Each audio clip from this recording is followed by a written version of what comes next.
بسم الله الرحمن الرحيم نحمده ونصلي على رسوله الكريم أما بعد. وبه قال حدثنا حسن بن الربيع قال حدثنا أبو الأحوص عن الأعمش عن زيد بن وهب قال عبد الله قال حدثنا رسول الله صلى الله تعالى عليه وعلى آله وسلم وهو الصادق المصدوق قال إن أحدكم يجمع خلقه في بطن أمه 40 يوما نطفة ثم يكون علقة مثل ذلك ثم يكون مضغة مثل ذلك ثم يبعث الله ملكا ويؤمر بأربع كلمات ويقال له اكتب عمله ورزقه وأجله وشقي أو سعيد ثم ينفخ فيه الروح فإن الرجل منكم لا يعمل حتى ما يكون بينه وبين الجنة إلا ذراع فيسبق عليه كتابه فيعمل بعمل أهل النار ويعمل حتى ما يكون بينه وبين النار إلا ذراع فيسبق عليه الكتاب فيعمل بعمل أهل الجنة. Par la grâce d'Allah, nous retrouvons ce hadith que nous avions débuté la dernière fois, qui nous est rapporté par Imam Bukhari Ali Rahma, qui rapporte de son professeur Hassan ibn Rabia, qui rapporte de Abu al-Ahwas, qui rapporte de A'mash, qui rapporte de Zayd, fils de Wahab. Et Hazrat Abdullah, qui dit que le Saint-Prophète sallallahu alayhi wa sallam, le véridique, celui qui est certifié dans ses paroles par Allah subhanahu wa ta'ala, et le Coran dit que chacun d'entre vous, les éléments de la création de chacun d'entre vous sont réunis dans le ventre de leur mère pendant 40 jours sous forme de semence, sous forme de gouttes impures, de sperme. Et ensuite, cette semence deviendra un caillot de sang pour une même durée de temps, c'est-à-dire 40 jours. Et ensuite, ce caillot de sang va se transformer en morceau de chair pendant cette même période de temps, c'est-à-dire 40 jours. Et ensuite, Allah subhanahu wa ta'ala enverra un ange et il lui sera ordonné d'écrire les 4 acquis de chacun d'entre vous. Alors sera dit à l'ange, écris les actions que fera cette personne, la subsistance de cette personne, le temps de vie de cette personne, et sera-t-elle parmi les chanceuses ou sera-t-elle parmi les perdantes, des gens de l'enfer. Et enfin, dans l'être de ce futur nouveau-né sera insufflé, sera positionné, placé l'âme qui le servira à vivre sur cette terre. Le Saint-Prophète sallallahu alayhi wa sallam qui continue de dire que parmi vous, certaines personnes font de bonnes œuvres et ils œuvrent tellement dans le bien qu'entre eux et le paradis, il ne reste que la distance d'un enfant. Mais sa destinée devance les actions de cette personne et avant sa mort, elle va accomplir une désobéissance très grave à Allah qui fera de cette personne un habitant de l'enfer, et d'autres personnes qui ne cessent de désobéir à Allah subhanahu wa ta'ala jusqu'à ce qu'entre eux et entre elles et l'enfer il n'y a plus que l'espace d'un enfant, mais leur destinée, le livre, ce qui était écrit dans leur livre destiné va devancer leurs actions et cette personne fera une action vertueuse qui l'amènera directement, qui la comptera parmi les gens du paradis. Donc la dernière fois nous avions commencé ce hadith que nous avions aussi déjà vu dans le Mishkatul Masabir, dans le chapitre sur la destinée. Alors nous étions arrivés au fait que le Saint-Prophète sallallahu alayhi wa sallam, il avait dit que les éléments de la création de chacun d'entre nous sont réunis dans le ventre. Dans d'autres narrations, dans la matrice de la mère, nous avions vu cela la dernière fois aussi, sous forme de gouttes impures de semences pendant 40 jours. Nous avions déjà un peu expliqué cela, certains petits points nous l'avions expliqué la dernière fois. Alors, aujourd'hui nous allons voir un peu plus d'autres précisions, toujours à la lumière des hadiths et de l'enseignement des compagnons radiyallahu ta'ala anhum ajma'in, quant à la création des futurs nouveau-nés dans le ventre de la matrice de leur mère. Alors, après avoir été, nous avions vu que cette goutte impure du père qui va circuler dans tout le corps de la mère pendant 40 jours, et ensuite entrer en contact avec la matrice ou l'ovule de la mère, et là le contact de ces deux gouttes impures ne formera plus qu'une et ce sera sous forme de sang coagulé, un sang cali.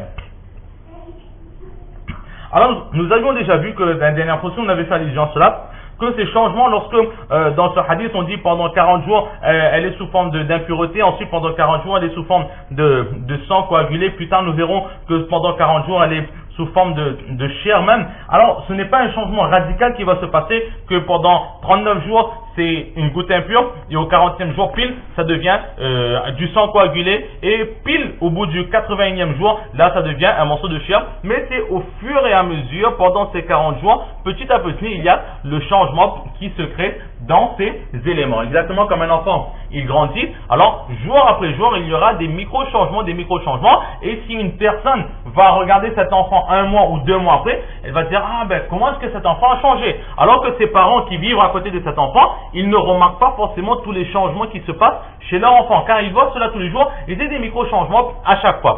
Alors c'est la même chose, pour ces deux gouttes impures. Donc, c'est pour cela qu'on remarque les changements après un certain laps de temps. C'est aussi pour cela que le prophète sallallahu alayhi wa sallam dit qu'au bout de 40 jours, c'est du sang coagulé, mais ce n'est pas directement, au fur et à mesure, cela s'est produit. Des personnes qui disent que peut-être aussi que cela se passe directement tout d'un coup, un changement subit. Ça aussi, ce n'est pas impossible devant la puissance et les capacités, le pouvoir d'Allah subhanahu wa ta'ala. Ensuite, il est dit que donc pendant les 40 premiers jours, ce sang coagulé va circuler, pendant ces 40 premiers jours, cette goutte impure la semence du père va circuler dans le corps de la mère et petit à petit, elle va commencer à s'épaissir. Elle va commencer à s'épaissir et elle va commencer aussi un petit peu à s'allonger. Et dans ces premiers changements-là, au fur et à mesure qu'elle se promène dans le corps de la mère, il y aura ces deux premiers changements de la semence du père, donc un épaississement et un allongement. Et ensuite, au fur et à mesure qu'elle se rapprochera de l'ovule de la mère, c'est là que petit à petit, il y aura donc des changements au fur et à mesure.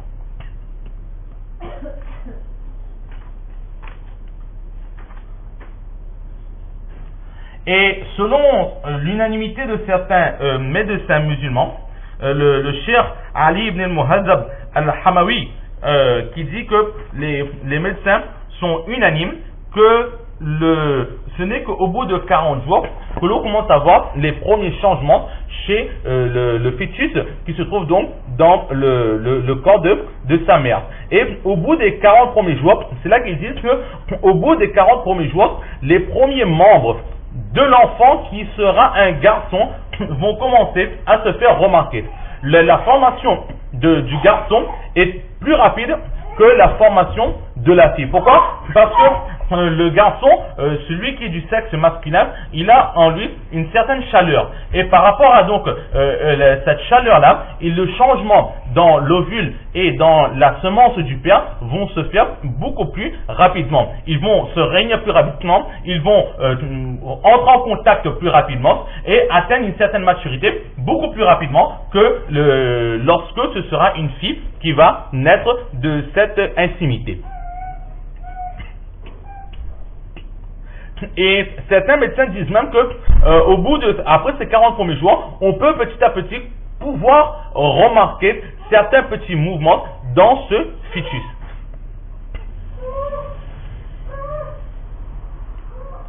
Le cheikh Shamsuddin ibn Qayyim, alayhi rahmat, il explique, il dit que la matrice de la mère, les parties privées, la matrice même donc de la femme, elle est un peu plus ou moins râpeuse. C'est une matière, c'est un endroit assez râpeux et qui a la même faculté que l'éponge. Parce que la question se pose, certes c'est le miracle d'Allah subhanahu wa ta'ala, mais comment se fait-il que après cette intimité, la semence du père peut rester dans le corps de la mère et ne retombe pas lorsque la mère elle est à la verticale. C'est là qu'ils expliquent que Allah subhanahu wa ta'ala a fait de cette matrice un endroit râpeux et tel une éponge.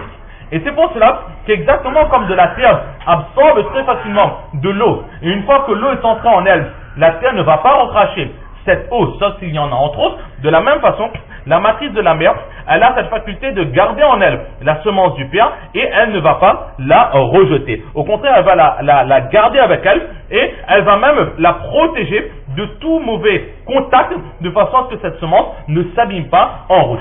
Et c'est là que lorsqu'Allah subhanahu wa ta'ala a décidé de créer de cette intimité un enfant, Allah subhanahu wa ta'ala ordonnera à un ange qu'on appelle Al-Malikur Rahim, donc on va dire, si vous voulez, l'ange responsable de la protection de la matrice de la mère, va ordonner à cet ange de fermer la sensible de cette matrice, et ensuite, petit à petit, pendant 40 jours, cette semence-là va commencer à avoir en elle un changement, à arriver à une certaine maturité.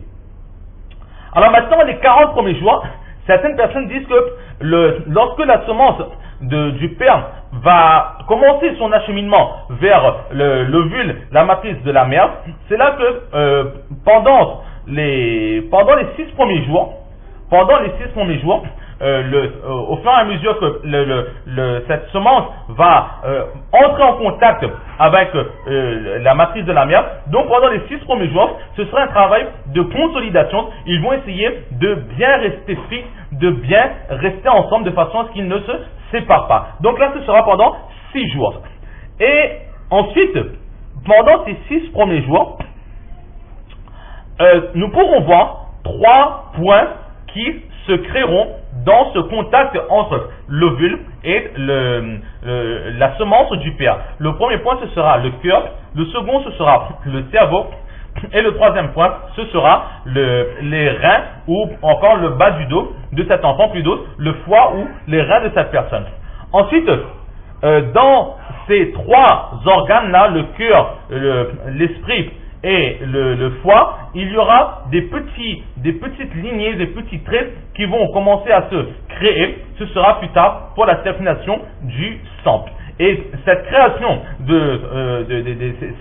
ces petits fils qui vont se créer, les futures veines ou les futures artères, eux, ils vont se créer au bout de 3 jours. Donc 6 plus 3, nous sommes maintenant à 9 jours.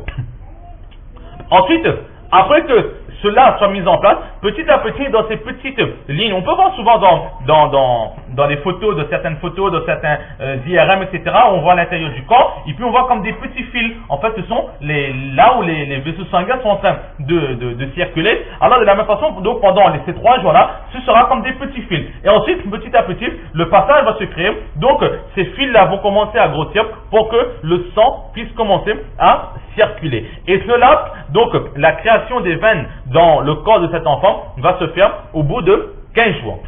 Et c'est là que, donc, au bout de 5 jours. Et là, nous sommes donc à plus ou moins 15 jours. On était à 9 jours. Et là, on rajoute donc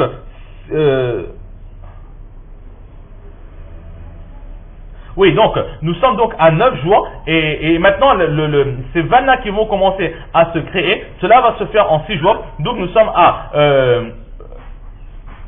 donc à présent à 15 jours. Donc, 9 plus 6 égale 15. Et ensuite, après ces 15 jours, c'est là que ces 3 premiers membres qui étaient sous forme de petits points, ils vont commencer vraiment à se faire remarquer, ils vont commencer à grossir et se distinguer du reste de la connexion de cette semence et de cet ovule. Et c'est là qu'on va voir beaucoup plus clairement le cœur, le foie et le cerveau. Et enfin, petit à petit, la moelle épinière va commencer à prendre forme pour rejoindre le cerveau, le cœur, le foie, etc. Donc tout ce qui sera comme charnière